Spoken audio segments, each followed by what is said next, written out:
Hi everyone, welcome to a MOC review. Today we're taking a look at a Karzahni MOC. This MOC was designed by Bionicles and the mask was modeled by Khingk. Now before I get into things, I'm not covering Karzahni's character or in-story history because other people have covered that and I'm lazy. Anyway, taking a look at the MOC, this figure was heavily inspired by the original artwork of Karzahni, seen within the Bionicle World book, and the 2007 set Karzahni. Don't worry, I'll compare them later. Now, right off the bat, one of the most notable things the designer did was completely change the base color scheme, from green and dark blue, or gold and black, whichever depiction you want to go with, instead going for a dark green and silver, which Karzahni is never described as having silver on him. It's a bit of a ballsy move for a character as recognizable as Karzahni, but I think it works phenomenally. Starting at the feet, the MOC uses a very similar construction to the official set, which I think helps cement the idea that this is the same character that we see within that set. The upper legs is where things start to get interesting, as they are completely custom, using a number of Technic parts and some Metro knee covers to create a very beefy upper leg. Now, the body of this figure has got to be one of my favorite parts of this MOC. Mainly because one of the things that this designer always seems to incorporate are some kind of funky angles going on within the inside of his MOCs. That usually leaves me totally confused on how it's constructed. And this torso is no different. So the hips are built around a Vaki hip piece, with a bunch of connectors all around it. But the legs aren't attached to that hip piece. Instead, that hip piece is what connects the lower body to the upper body. The front of the torso is all covered up by a few Metru chest covers, a wheel piece, and some other bits, like this chain necklace. And for the back, there's a big old butt gear, and you can see the entirety of the internal construction. But there's a cape to hide all of that. When in doubt, cape. And this is just the same Vezon cape we've seen before, pulled from the original figure. Now, before I move on, I want to quickly mention this figure is missing Karzahni's signature belt buckle, which is very prominent on the artwork design. It's another ballsy move to neglect such a huge detail such as this, but it works, keeping the torso clean and organized without ruining the aesthetic. Moving up to the shoulders, this has got to be one of the most creative parts of this figure, utilizing Viking serpent heads as the shoulder pads. And they are covered in a number of spikes wherever the headpiece allows. Down to the arms, the upper arm is just a connector with some Piraka armor. As for the lower arm, it's made of a number of connectors, lift arms, and horns to give Karzahni his spiky cuffs. And the hands are pretty generic, just being a connector with some Exoforce arms and some horns to make his claws. This figure is also shown with one accessory, that being Karzahni's flaming chain. And it's made of a bunch of chain links with two smaller chains wrapped around it to give it a fiery look. And it connects to the hand via this tap piece on the hand.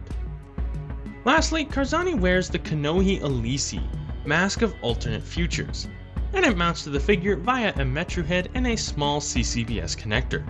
And I have to say, this mask was a pain to paint, but it was totally worth it to pick out all the little details in the design.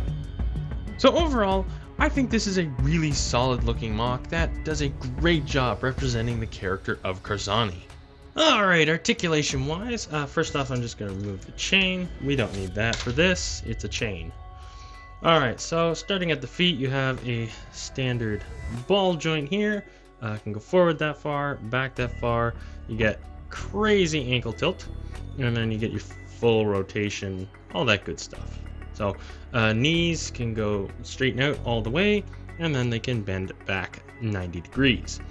For the hips, you can go straighten out, all the way out, can kick forward about that far, and then you need to move the leg out, and then you can kick a little bit higher, but that's not really a big deal. Backwards, get the arm out of the way, he can kick back that far, and he can do the full splits. I think I said that already. I can't remember half the time. There is nothing at the torso, even though there are ball joints. Everything locks itself kind of in place with how it's built. For the neck, you have 2 ball joints because of the CCBS connector, so you get good range of motion there. Let me move up a bit. There you go. So you get a good range of motion for the head, and tilt, look down that far, up that far. The shoulder pads do get in the way, but realistically, you're not gonna need to go up that far. Like, he can look up pretty far already. So yeah, there is a ball joint at the shoulder pads, so the shoulder pads can hinge forward that much and hinge backward about that much. So you do get some motion there, which is nice. And then you have a ball joint here at the shoulder, and this is a little limited, mainly because of the Paraka armor and the shoulder pad, but it can go forward about that far, back about that far. You get a rotation there. It really is hindered by the shoulder pad. I do think it would have been nice to have the shoulder pad articulate just a little bit to get out of the arm, but the way it's built, that's not happening. You can go out that far, in that far, so not too much room there. Yeah, so the upper arm or the shoulder is a little limited. For the elbow, you get a full rotation. It's not a hinged ball joint, and it can bend that far. So yeah, and then the wrist is just a ball joint and a connector, so you get all kinds of crazy motion.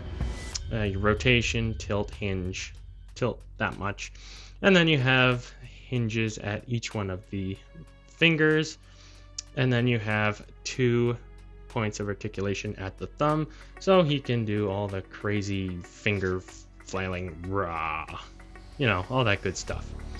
And yeah, that's it. He's got all the necessary points of articulation, though the arms are a little limited, which can be a little cumbersome sometimes. But overall, the articulation is very, very good. Alright, issues with this MOC.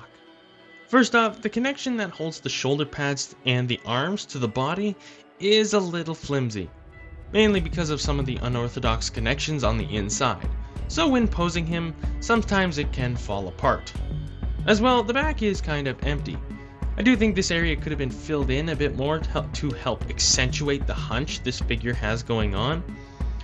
But something like a cape shouldn't be necessary to keep the design coherent and looking half decent. Otherwise, this figure is really solid, build and design-wise. Now, if you want to build this figure for yourself from scratch, some of the more noteworthy parts that may be harder to find or more expensive are the Mantak's feet. Since these only came with the original Karzahni set, these things are super rare and expensive. So much so that the original designer couldn't even get them, relying on photo editing for the final photos. Honestly, I'm surprised I got them. The serpent head pieces.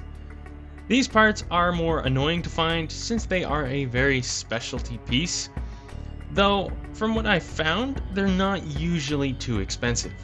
The cape. Since this only came in 2 sets, buying an official cape is just stupid. It's not worth the money for the condition that they can be in, so I recommend getting these via a third party. I made a whole video about it, way better, way easier, and way cheaper. Next, this one surprised me, the chain links. I noticed as of late that these have started to become much more expensive and harder to find. And a good few of them are used here, so they can be a bit of an annoyance to get a hold of. And lastly, the mask.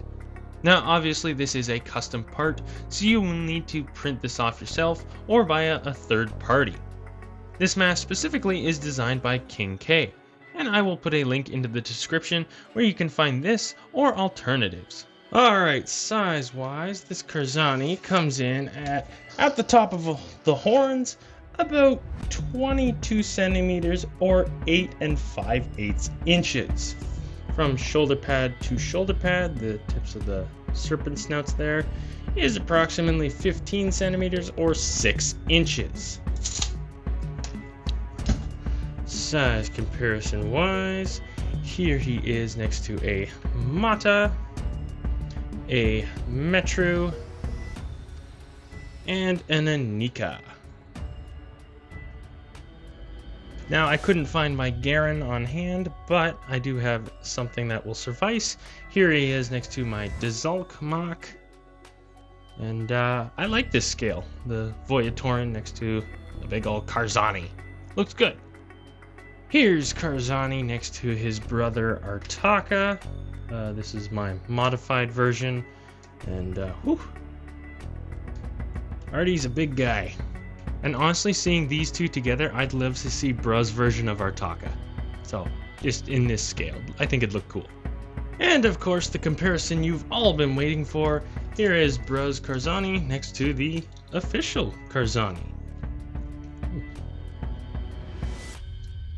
I actually like the sizing between these two. It feels like this guy's gotten bigger because of his mutation. So yeah, overall, he's just a little Karzahni, and I think it works. Overall, this is a superb Karzahni MOC. It's clean, concise, and just looks fantastic. Even with the smaller size, I actually do think it benefits the figure, as it allows for a tighter, more polished look without any gaps or odd parts. This also makes it a very affordable figure overall. So if you are looking for a pre-mutation Karzahni to add to your collection, I highly recommend this one. So there you have Bionicle's Karzahni. Thank you for watching, and thank you to Bionicles for letting me review his MOC on my channel. Don't forget to subscribe so you can stay up to date with all my latest videos. And with that, I'm Legend, and I will see you all next time.